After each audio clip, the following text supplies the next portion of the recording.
Hello साथियों, कैसे हैं आप लोग। आशा करता हूं कि आप लोग ठीक होंगे। आज फिर मैं आपके सामने एक वीडियो लेकर हाजिर हूं। संसार के नेतृत्व का रहस्य बड़ा ही ज़बरदस्त टॉपिक है। यानी संसार के नेतृत्व का क्या रहस्य है। नवंबर 1847 की 4 तारीख थी।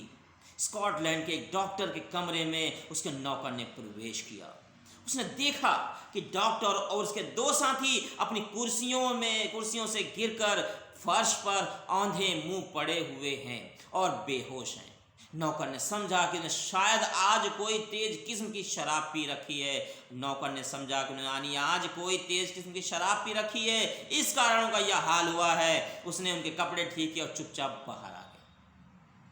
यानी उसने उनके कपड़े ठीक किए और चुपचाप बाहर आ गया। मगर दूसरी बात दूसरी ही थी। उन्होंने शराब नहीं पी थी। बात यहाँ पे दूसरी थी।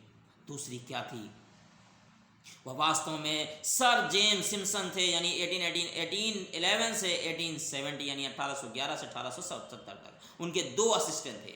उन्होंने मानव शरीर पर क्लोरोफॉर्म के प्रभाव का अनुभव करने के लिए पहली बार उसको सांस के द्वारा अपने अंदर प्रवेश कर लिया था। सिम्पसन एक गरीब रोटी बनाने वाले के 7 लड़कों में सबसे छोटा लड़का था। अब यहाँ पे जो स्टोरी शुरू हुई, अभी तक तो आपने स्टोरी जो अब मैंने आपको बताया संसार के नेतृत्व के रहस्य के बारे में, उसमें आपने देखा कि वो डॉक्टर बने और डॉक्टर थे और इस तरह से क्लोरोफॉर्म सूंघा और बेहोश हो गए। ये सारी चीज आपने जानी। लेकिन सिम्पसन एक गरीब रोटी बनाने वाले के 7 लड़कों में सबसे छोटा लड़का था। 7 और 4 वर्ष की आयु में अपने गांव के स्कूल में शिक्षा प्रारंभ की।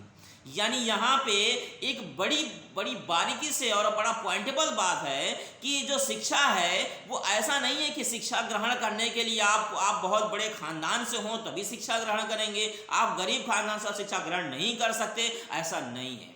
आप ना लक्ष्य तो बनाइए, आप संसार के नेतृत्व करने का जज्बा तो पैदा करिए अपने अंदर, तभी तो आप आगे बढ़ सकते हैं। पैदा करिए, जज्बा पैदा करिए, जुनून पैदा करिए। बस जुनून आपके अंदर आ गया तो आप जो है संसार का नेतृत्व करेंगे, आप करेंगे नेतृत्व। लेकिन आपके अंदर जुनून होना चाहिए। ये जुनून नहीं होना चाहिए कि हमारे पास तो कुछ नहीं है, हम कैसे करें, हम पढ़ाई कैसे करें, हम ये कैसे करें, ये कैसे। इन सारे चीजें एक्सक्यूजेस को बिल्कुल इस तरह से किनारे कर देना चाहिए। यानी कि जिस तरह एक आदमी जब वो नदी में या समुद्र में तैरता है तो क्या करता है, पानी को पीछे फेंकता है, पानी को क्या करता है, वो पीछे डालता है और फिर वो आगे बढ़ता है। मिसाल यही है कि हमें भी यानी जो एक्सक्यूजेज हैं, जो परेशानियां हैं, उनको पीछे डालना है और हमें आगे बढ़ना है। ये एक्सक्यूजेज और ये परेशानियां क्यों आती हैं, इसके पीछे कभी बैठ के सोचिएगा, कभी गहन अध्ययन करिएगा तो आपको पता चलेगा कि जब एक मिसाल से आपको जो है इस बात को समझाने की कोशिश करूंगा। जो है जब सोना एक ईंटे की शक्ल में होता है, लेकिन वो जो औरतें जो पहनती हैं गहना खूबसूरत बनता है और खूबसूरती को बढ़ाता है। तो कैसे बढ़ाता है? ऐसे ही नहीं कि वो ईंटा पहना दिया गया तो खूबसूरती बढ़ गई, ऐसा नहीं होता है। वो इसलिए होता है जब सोने के ऊपर बार बार हथौड़ा चलता है, उसको आग से तपाया जाता है, उसको डिजाइन किया जाता है, उसके बाद उसकी छिलन होती है, उसके बाद पॉलिश, तमाम काम होते हैं, उसके बाद वो खूबसूरत होता है। यही हमारी जिंदगी का हाल है। हमारे साथ अगर परेशानियां आ रही, हमारे साथ दिक्कतें आ रही, तो इसका मतलब हमारे ऊपर हथौड़े चल रहे हैं, हमारे ऊपर हमको चीरा जा रहा है, यानी साफ किया जा रहा है, तब जाके एक बेहतरीन और खूबसूरत जो है इंसान बनता है। परेशानी जब आती है इंसान के ऊपर तो एक बहुत ही खूबसूरत इंसान, वो परेशानी आपकी जिंदगी को आपको सुधारने के लिए आती है। आपकी ये परेशानी इसलिए नहीं आती है कि आप टूटकर हताश होकर बैठ गए।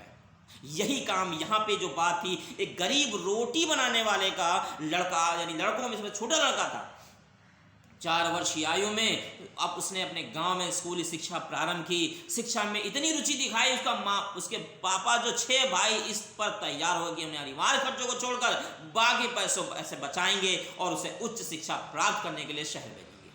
यानी कि यहाँ पे बड़ी पॉइंटेबल बात है कि शिक्षा में आपको इस कदर अपने जुनून को पैदा करना होगा कि लोग कहें ठीक है तुम करो, मैं तुम्हारे साथ हूं। आपको जुनून पैदा करना होगा। यानी शिक्षा में उन्होंने इतनी रुचि दिखाई तो वो 6 भाई इस पर तैयार हो गए, यानी जो बड़े भाई थे उनके, यानी सिम्पसन, जेम्स सिम्पसन के, तो इस पर तैयार हो गए और अनिवार्य खर्चों को छोड़कर बाकी पैसे बचाए और उस शिक्षा प्राप्त करने के लिए शहर भेजे।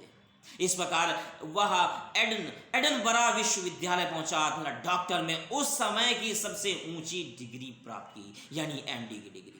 एमडी की डिग्री प्राप्त करने के लिए बड़ी मेहनत करनी पड़ती है, यानी उस समय सबसे ऊंची डिग्री जो थी वो एमडी की डिग्री प्राप्त की उन्होंने। डॉक्टर सिम्पसन को अपने अध्ययन के दौरान यह ज्ञात हुआ कि क्लोरोफॉर्म में बेहोश करने की शक्ति है। उन्होंने अन्वेषण प्रारंभ किया। इस पर परिणाम वह पहुंचे कि ऑपरेशन के समय यदि मरीज को अस्थायी रूप से क्लोरोफॉर्म देकर बेहोश कर दिया जाए तो चीरफाड़ की भयानक तकलीफ से छुटकारा मिल जाएगा। और उन्होंने खोज कार्य जारी रखा, यहाँ तक कि स्वयं अपने ऊपर उन्हें करके सिद्ध कर दिया कि क्लोरोफॉर्म को बिना हानि के बेहोशी के लिए प्रयोग में लाया जा सकता है। इस प्रकार निर्धन रोटी बनाने वाले का यह लड़का मानव जगत को वह चीज़ दे सका जो डॉक्टर ब्राउन ने इन शब्दों में लिखा है, दुखी मनुष्यों ने ईश्वर का श्रेष्ठ उपहार है। दुखी मनुष्यों के लिए ईश्वर का श्रेष्ठ उपहार है। One of the god best gift of the suffering children, यानी one of the god best gift of suffering children. आधुनिक युग में पश्चिमी जगत के नेतृत्व का रहस्य है उसके इसी प्रकार के साहसी व्यक्ति जिन्होंने अपने आप को खोया ताकि वो मानवता को कुछ दे सके। उन्होंने अपने आप को खतरे में डाला ताकि वो दूसरों को कुछ खतरे से बचा सके। तो यहाँ पे इस स्टोरी से मैं आपको एक बात बताना, एक मोटिवेट करना चाह रहा था कि जो शिक्षा जो है वो ये नहीं कि आपका पैसा नहीं तो आप शिक्षा ग्रहण नहीं कर सकते हैं, ऐसा कोई जो है इश्यूज नहीं होते हैं। अगर आपने सोच लिया, आपने अपने दिल में एक बात बैठा ली कि नहीं हम नहीं कर सकते हैं, तो आप कतई कोई भी काम, यहाँ तक कि आपने सोच लिया कि ये रोटी का टुकड़ा भी हम उठाकर मुंह में रख के नहीं खा सकते हैं, तो आपको कोई भी कितना भी कोशिश कर ले आप रोटी का टुकड़ा नहीं खा पाएंगे। आपने सोचा कि रोटी के टुकड़े को हम उठा के अच्छे से खा सकते हैं, हमारे हाथ में इतनी ताकत दी है तो हम खा सकते हैं। तो इन चीज़ों को आपको अपने अंदर ये बात रखना होगा, yes I can do it, हाँ मैं कर सकता हूँ, yes I can do it. इन चीज़ों को आपको बहुत बारीकी से समझना होगा, हर एक पॉइंट को समझना होगा। अगर आपको ये वीडियो अच्छी लगे, इस वीडियो को ज़्यादा शेयर करें, लाइक करें और हमारे चैनल पर नए हो तो हमारे चैनल को सब्सक्राइब करें। Thank you.